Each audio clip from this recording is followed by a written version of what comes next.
So I understand that crying has some stigma if you're male or if somebody who, comes across as tough or whatever, but there's just no way around it. You need to be able to cry to get the pain out.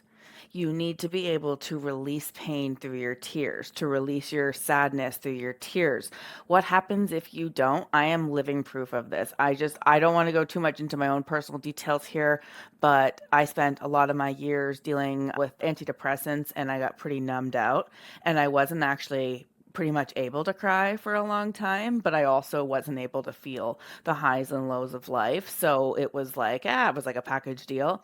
But when I went through heartbreak, I wasn't able to actually really go and release those things that I needed to do. And so it was only after I came off those medicines years later that I actually remembered I started to cry again in life. And then I started to cry a lot in life. And I was like, whoa, I didn't realize I was so sensitive. But the truth is, crying is a very important release. And without the ability to let your body shed the feelings that you're experiencing, you're bottling them up. And nothing good comes from bottling up those intolerable feelings. If you don't want to cry in public, I'm not going to lie, I don't have the choice but to cry in public when I'm really sad. I'm just a very sensitive person. And so if I'm going through a breakup, the people at Tim Hortons might know about it because I might have sad eyes, right? Like I just cry because I'm sad. So there's some of us that just cry at the drop of a hat and like it's not that big of a challenge. And there's some people who almost need permission to cry or sometimes a little bit of help to open up the floodgates, right? So that's why some people listen to sad songs or songs that remind them of somebody that they're yearning over or missing. And one of the other parts of this is that you could even just go and cry in the shower. I mean, there's already water coming down on you, no one's around, you're alone. You can make sounds, you can just let it out. So you might cry a lot at the beginning, especially when it's a really tough breakup or you're like mourning over the loss of someone, so much so that you might wonder if you'll ever stop crying again. Right. And yeah, it can take a while and you need to do the work to heal yourself. But the ability to cry and let those feelings out is productive. Those are productive tears. Now, if you're just melancholy and crying, all the time while you're missing your ex without doing any work to heal yourself, that's not going to be that productive. You're kind of just in quicksand of sadness.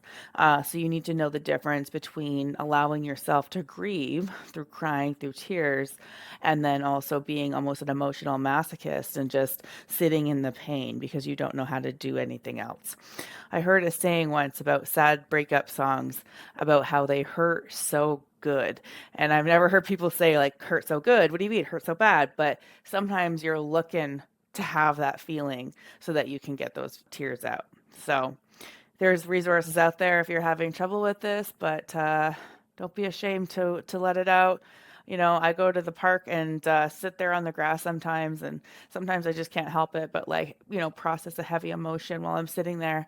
And I have learned not to be embarrassed. Like, yeah, like I might throw my sunglasses on so I don't make a scene or something, but I'm like, no, this is just natural. This is letting the waves of grief and emotion come over you and release out of you so that you can breathe and, keep going.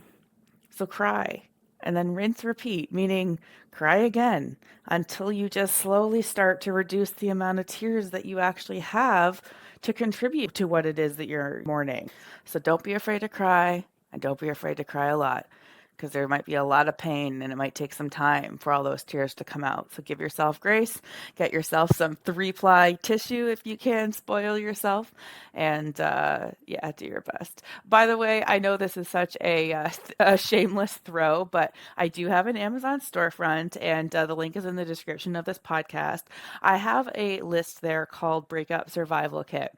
And if you click on that, I will put in the best tissue out there that is going to be nice to your nose and your eyes, right? And like, maybe some goodies and snacks and, some really funny adult coloring books that I think are just really hilarious, but also productive when you've got some anger to get out about your ex. So I'll put a link in the description, but go ahead. It is an affiliate link. So that means if you do make any purchases, I will get a small commission, but that is also a way that you could support this podcast. I'm going to ask you to also review this podcast anywhere you listen to it and just give it a 5-star. Let people know that it's worth listening to and that maybe there's something in this podcast that can help them. Thank you.